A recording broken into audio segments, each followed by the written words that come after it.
मी Chanda Rajendra Gupta, craft instructor electrician Dhule आणि आमच्या ग्रुपचं नाव आहे अंजनेरी. आम्हाला काल डे 2चा रिव्ह्यू द्यायला सांगितलंय. तर कालची सुरुवात अतिशय सुंदर अशा प्रेयरने झाली. त्यानंतर प्रेयर झाल्यानंतर 10 मिनिटाचं गोलंदाजीचं मेडिटेशन झालं. त्यात त्यांनी आनापानसती आपल्याला सांगितलं.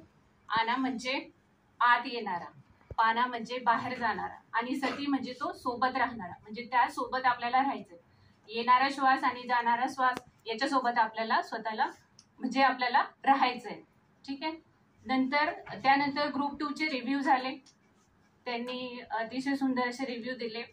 नंतर सरांनी शिखर घोडे सरांनी इगतपुरी मेडिटेशन विषयी माहिती दिली, जे आपल्याला बऱ्याच लोकांना माहित नव्हतं की 10 आणि 12 दिवसाची आपल्याला पेड लीव मिळते. ते मलाही माहित नव्हतं. त्याविषयी सरांनी अतिशय सुंदर माहिती दिली. नंतर स्ट्रेस मॅनेजमेंटचे आपले विक्रम थोरात सर यांनी आपल्याला स्ट्रेस मॅनेजमेंट विषयी माहिती दिली. त्यांच्याविषयी थोडं माहिती सांगण्याचं झालं तर ते मास्टर ट्रेनर, यशदाचे मास्टर ट्रेनर आहेत. नंतर महाराष्ट्र पोलीस अकॅडमीचे आणि लोकप्रतिनिधी संरक्षण मंत्रालयात स्ट्रेस मॅनेजमेंटचे काम करतात. पुढील माहिती माझे सहकारी करतात. Good morning everyone. काल सरांनी स्ट्रेस मॅनेजमेंट फर्स्ट पार्ट चालू करण्याच्या अगोदर एक फीडबॅक, पार्टिसिपंट फीडबॅक जो घेतला होता त्यांनी आर्टिफिशियल इंटेलिजन्सच्या मदतीने, तो त्याचे काही पॉईंट्स दाखवले आणि त्याच्या अगोदर त्यांनी एक माहिती दिली होती की हा ताणतणाव व्यवस्थापन म्हणजे स्ट्रेस मॅनेजमेंटचं जे मॉड्यूल आहे हे नव्यानंच ऍड केलेलं आहे. आणि आपले जे काल 2 सेशन झाले ते ऍडव्हान्स स्ट्रेस मॅनेजमेंटचे होते आणि बेसिक ट्रेनिंग एक होत असते, जे की फक्त वर्ग 1 अधिकारी आणि त्यांच्यावरती अधिकारी असलेल्यांना आपलं महाराष्ट्र शासन देत आहे.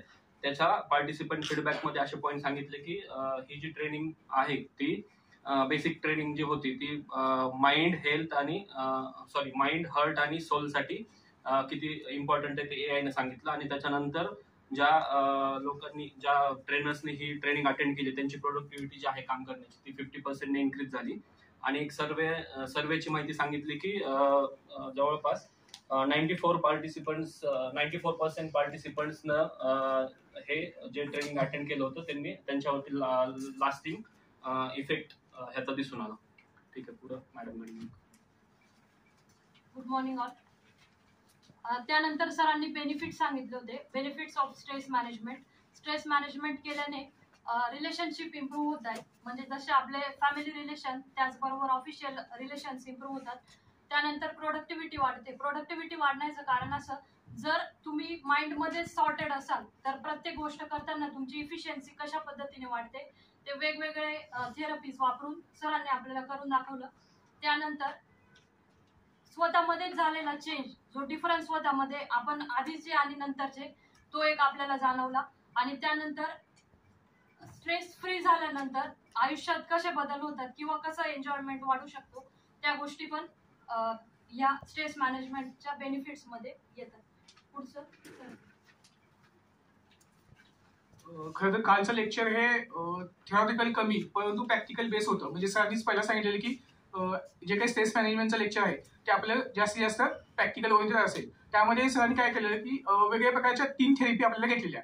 स्ट्रेस मॅनेजमेंटच्या पार्ट 1 मध्ये जी पहिली थेरपी होती त्याच्यामध्ये सरांनी पहिल्यांदा विचारले की तुम्हाला कोणत्या प्रकारचे टेन्शन येतं, कुठल्या प्रकारचे कधी कधी टेन्शन येतं. पण त्या टेन्शनला रिलीज करण्याचा त्यांनी एक उपाय आपल्याला थेरपी 1 मध्ये सांगितला. जसं की एक एक्स्ट्रीम श्वास घ्यायचा, तो परत रिलीज करायचा. अशा प्रकारे ज्यावेळी तुम्हाला तुमच्या मनामध्ये अनवॉन्टेड आणि अतिशय ज्याला कुविचार म्हटलं जातं ते येतात, त्यावेळी काय करायचं की ही जी काही थेरपी आहे ती 3 टाइम्स करायची. त्यामुळे तुम्हाला त्याचा फायदा होऊन जातो. Good morning everyone. स्ट्रेस मॅनेजमेंटसाठी आपल्याला सरांनी काही 3 थेरपी सांगितलं. त्यातली जाधव सरांनी फर्स्ट थेरपी सांगितली. ऍक्च्युअली हे फर्स्ट थेरपीला आपण योगाशी सुद्धा कोरिलेट करू शकतो. तो योगिक टर्म मध्ये आपण त्याला म्हणतो पूरक, रेचक, कुंभक. पूरक म्हणजे आपण जो श्वास घेतो तो एक्स्ट्रीमला श्वास घेतो त्याला आपण पूरक म्हणतो. रेचक म्हणजे आपण तो श्वास सोडतो एक्स्ट्रीम मध्ये त्याला रेचक म्हणतो. आणि कुंभक म्हणजे होल्ड करणे, आपण जो श्वास होल्ड करतो त्याला कुंभक म्हणतो. आता आपल्या जेव्हा स्ट्रेस येतो किंवा आपल्या मनामध्ये अनवॉन्टेड थॉट्स येतात तर आपल्या शरीरात टॉक्सिन्स तयार होतात, म्हणजे विषद्रव्य. ते बाहेर काढण्यासाठी सरांनी काही मार्ग सांगितले. म्हणजे स्वेटिंग, युरेटिंग, ब्रेथिंग आणि महिलांसाठी पिरियड्स. तर हे सगळं बाहेर काढण्यासाठी सरांनी जी थेरपी सांगितली, सेकंड थेरपी, ती अंकित सर सांगतील. थँक्यू. Good morning everyone. सरांनी जी सेकंड थेरपी सांगितली त्याच्यामध्ये असं आहे की तुम्हाला जेव्हा लो एनर्जी फील वाटते, डिझिनेस वाटते किंवा स्ट्रेस येते, त्याच्यामध्ये सरांनी 20-20 रूल सांगितला होता. त्याच्यामध्ये पहिल्या वेळेस स्लोमध्ये श्वास घ्यायचा आहे आणि स्लोली श्वास सोडायचा आहे, असे 20 वेळेस करायचं आहे.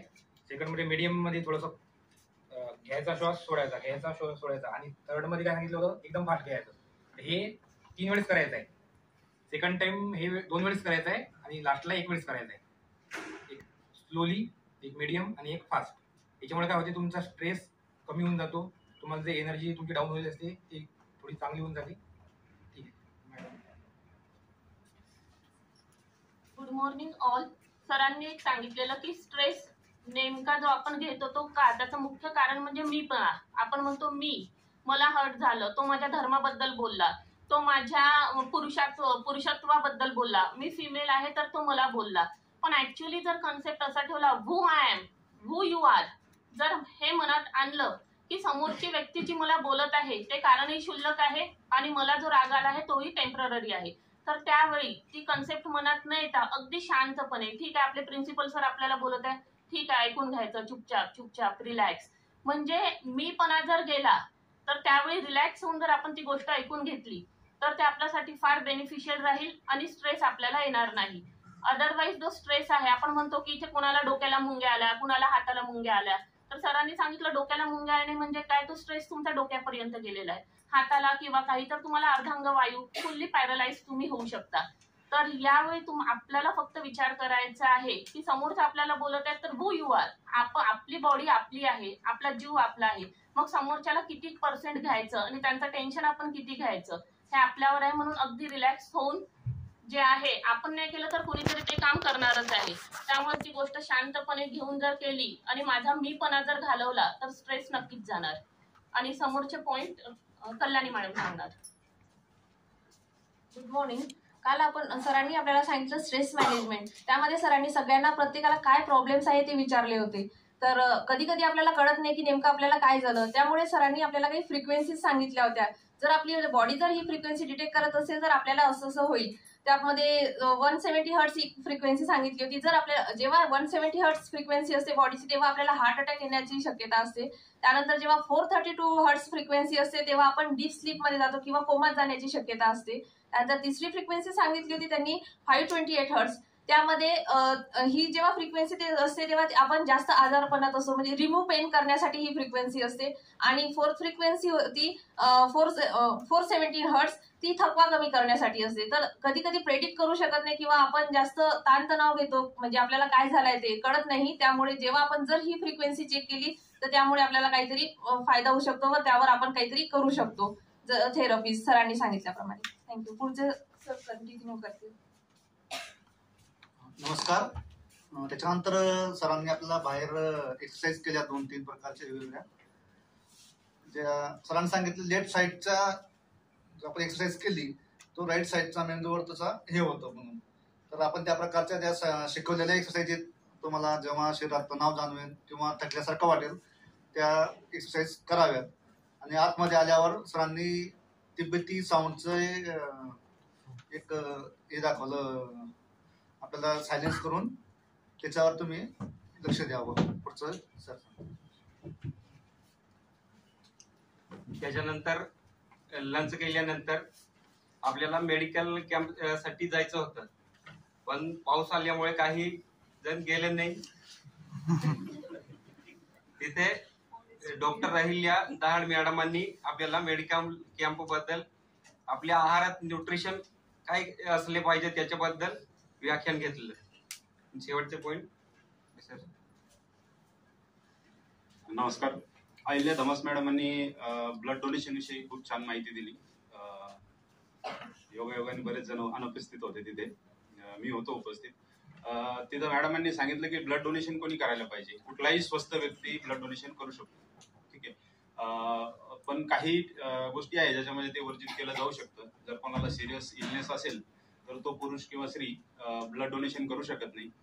मेन्सेसमध्ये स्त्रीला करता येत नाही ब्लड डोनेशन, लॅक्टेशनमध्ये करता येत नाही. त्याच्यानंतर ब्लडचे जे वेगवेगळे पार्ट्स आहे ते वेगवेगळ्या पद्धतीने वापरले जातात. म्हणजे ब्लड प्लाझ्मा, आरबीसीज, डब्ल्यूबीसीज असे तुम्ही वेगवेगळे पार्ट्स वेगवेगळ्या व्यक्तींना देऊन वेगवेगळ्या माणसांचे जीव वाचू शकता पेशंटचे. तर अशी विविध प्रकारची माहिती मॅडमांनी दिली. आणि त्याच्यानंतर ज्या लोकांना ब्लड डोनेट करायचं होतं त्यांचं ऍक्च्युली ब्लड चेक करायचं, म्हणजे आपल्याला अशी माहिती दिली होती की सर्वांचं हेल्थ चेकअप होणार आहे, बट तसं नव्हतं. मी त्याच्यानंतर त्यांना विचारलं तर ते बोलले की ज्यांनी ब्लड डोनेट करायचंय त्यांचंच ब्लड चेकअप होईल आणि बाकीच्यांनी नाही थांबलं तरी चालेल. मग अशा प्रकारे आपला कालचा दिवस संपला.